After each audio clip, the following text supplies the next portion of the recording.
Hi friends, എല്ലാവർക്കും Rossi G ചാനലിലേക്ക് സ്വാഗതം. ഇന്ന് ഞാൻ വന്നിട്ടുള്ളത് ഒരു വാനില സ്പോഞ്ച് കേക്കുമായിട്ടാണ്. വളരെ ഈസി ആയിട്ട് തന്നെ നമുക്ക് എങ്ങനെ കേക്ക് ഉണ്ടാക്കാമെന്ന് നമുക്കൊന്ന് നോക്കാം. അതിനുവേണ്ടി ഞാനിവിടെ ഒരു പാത്രം എടുത്തിട്ടുണ്ട്. അതിലേക്ക് 1 കപ്പ് മൈദാപ്പൊടിയും 1 ടീസ്പൂൺ ബേക്കിംഗ് പൗഡറും 1/2 ടീസ്പൂൺ ബേക്കിംഗ് സോഡയും 1 പിഞ്ച് ഉപ്പ് ഇട്ട് ഇളക്കി കൊടുത്തിട്ട് ഒരരിപ്പ് വെച്ചിട്ട് ഇതിനെ 3 പ്രാവശ്യം ഒന്ന് അരിച്ചെടുക്കണം. 3 പ്രാവശ്യം ഇവിടെ അരിച്ചെടുത്തിട്ടുണ്ട്. അതിനെ നമുക്ക് മാറ്റി വെക്കാം. ഇനി ഒരു കേക്കിൻ്റെ ടിൻ എടുത്തിട്ട് അതിനകത്തിൽ ഞാൻ ആദ്യമേ ബട്ടർ പേപ്പർ ഇട്ട് കൊടുത്തിട്ടുണ്ട്. ശകലം നെയ്യിട്ട് ഇതിനെ ഗ്രീസ് ചെയ്ത് മാറ്റി വെക്കാം. ഇനിയും ഇതിനു വേണ്ടി ഞാനിവിടെ 3 മുട്ടയാണ് എടുക്കുന്നത്. ഇതിൻ്റെ വെള്ളയും മഞ്ഞയുമായിട്ട് സെപ്പറേറ്റ് ആയിട്ടാണ് ഇവിടെ അടിച്ച് ചേർക്കുന്നത്. ആദ്യം ഇതിൻ്റെ വെള്ളം എടുക്കാം. ഇതേപോലെ എടുത്താൽ മതി. വെള്ളയും മഞ്ഞയും നമുക്ക് സെപ്പറേറ്റ് ആയി കിട്ടും. ഇനി ആ വെള്ളം ആദ്യം ഒരു ബീറ്റർ വെച്ചിട്ട് 30 സെക്കൻഡ് നമുക്കിതിനെ ഒന്ന് അടിച്ചെടുക്കാം. 30 സെക്കൻഡ് ഒന്ന് അടിച്ചെടുക്കുമ്പോൾ ഒരു നല്ല ഒരു ഫോം ഷേപ്പിൽ നമുക്കിതിനെ കിട്ടും.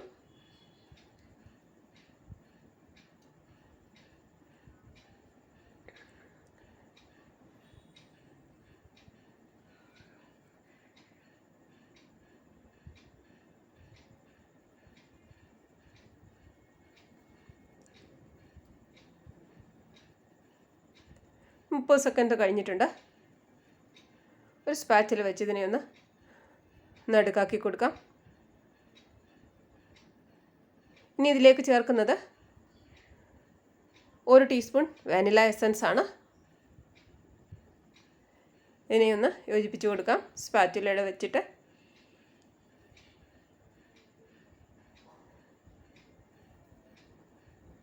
ഇനി ഇതിലേക്ക് ചേർക്കുന്നത് 1/2 കപ്പ് പഞ്ചസാര പൊടിച്ചാണ് ചേർക്കുന്നത്. ഇത് നമുക്ക് ബീറ്റർ വെച്ചിട്ട് 2-3 സെക്കൻഡ് മാത്രം ഒന്ന് ബീറ്റ് ചെയ്ത് കൊടുക്കാം. ഇനി ഒരു വിസ്ക് ഉപയോഗിച്ച് ഇതിനെ നല്ലതുപോലെ ഒന്ന് യോജിപ്പിച്ച് കൊടുക്കാം. ഇനി നമ്മൾ മുട്ടയുടെ മഞ്ഞ വിസ്ക് വെച്ച് നല്ലതുപോലെ ഒന്ന് അടിച്ചിട്ട് ഈ ബാറ്ററിലോട്ടൊന്ന് ഒഴിച്ചു കൊടുക്കാം.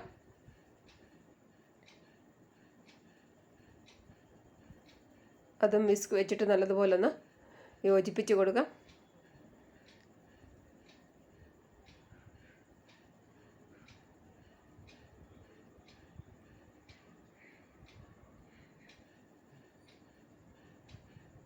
ഇനി ഇതിലേക്ക് 1/4 കപ്പ് പാലാണ് ചേർക്കുന്നത്. റൂം ടെമ്പറേച്ചറുള്ള പാലാണ് ചേർക്കുന്നത്. ഏകദേശം ഒരു 5 ടേബിൾ സ്പൂണോളം ഉണ്ട്. ഇനി ഇതിലേക്ക് 1/2 കപ്പ് ഓയിലാണ് ചേർക്കുന്നത്. സൺഫ്ലവർ ഓയിലാണ് ഒഴിച്ചിട്ടുള്ളത്. പിന്നെ കേക്കിന് നമ്മൾ സാധനങ്ങളൊക്കെ എടുക്കുമ്പോൾ എപ്പോഴും എല്ലാ സാധനങ്ങളും റൂം ടെമ്പറേച്ചറുള്ളത് മാത്രമായിരിക്കണം ചേർക്കേണ്ടത്. ഇനിയും അരിച്ചു വെച്ചേക്കുന്ന പൊടി കുറേശ്ശെ ഇട്ട് കൊടുക്കണം. ഞാനിവിടെ 3 പ്രാവശ്യമായിട്ടാണ് ഇട്ട് കൊടുക്കുന്നത്. ഇത് ഇട്ട് കൊടുത്ത് ഇളക്കുമ്പോൾ ഒരേ ഡയറക്ഷനിൽ മാത്രമേ ഇളക്കാവൂ. ഒന്ന് സോഫ്റ്റായിട്ട് മിക്സ് ചെയ്ത് കൊടുക്കുക മാത്രമേ ആകാവൂ. എന്നാൽ മൈദ ഇടുമ്പോൾ കട്ട പിടിക്കും. കട്ട പിടിക്കാതെ പ്രത്യേകം ശ്രദ്ധിക്കേണ്ടതാണ്.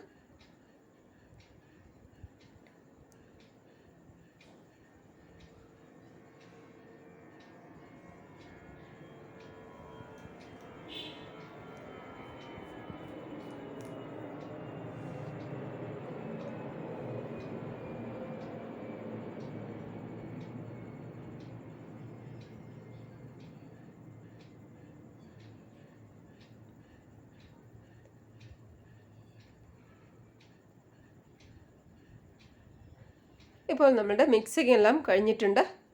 നമ്മുടെ ബാറ്റർ ഇവിടെ റെഡിയായി കിട്ടിയിട്ടുണ്ട്.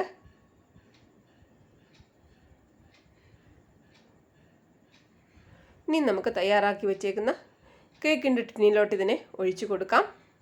സൈഡിലും ബട്ടർ പേപ്പർ വെച്ചിട്ടുണ്ട്. പൊന്തി വരികയാണെങ്കിൽ ഒരേ ഷേപ്പിൽ കിട്ടാൻ വേണ്ടിയിട്ടാണ് സൈഡിലും ബട്ടർ പേപ്പർ വെച്ചിട്ടുള്ളത്.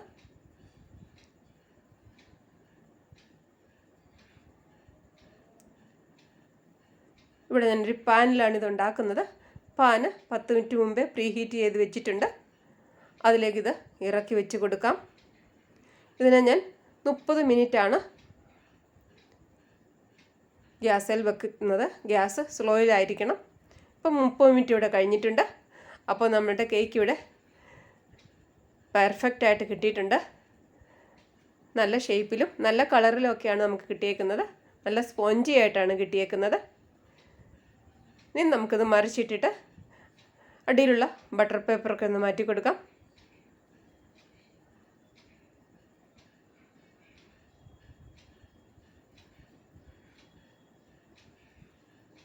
സൈഡിലുള്ള ബട്ടർ പേപ്പർ കൂടി ഒന്ന് മാറ്റി കൊടുക്കാം.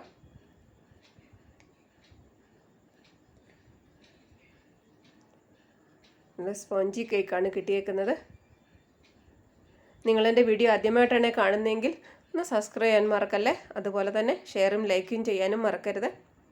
നമുക്കിതിനെ ഒന്ന് കട്ട് ചെയ്ത് നോക്കാം.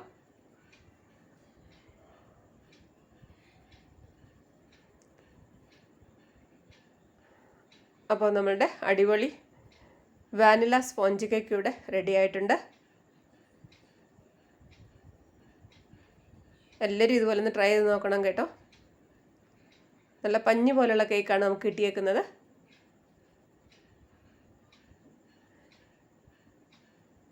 നമുക്കിതിനെ മൊത്തമായിട്ടൊന്ന് മുറിച്ചെടുക്കാം.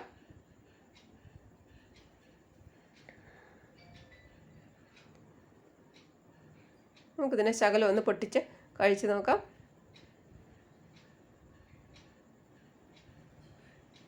ഇനി വേറൊരു വീഡിയോ ആയിട്ട് വരും വരെ ബൈ.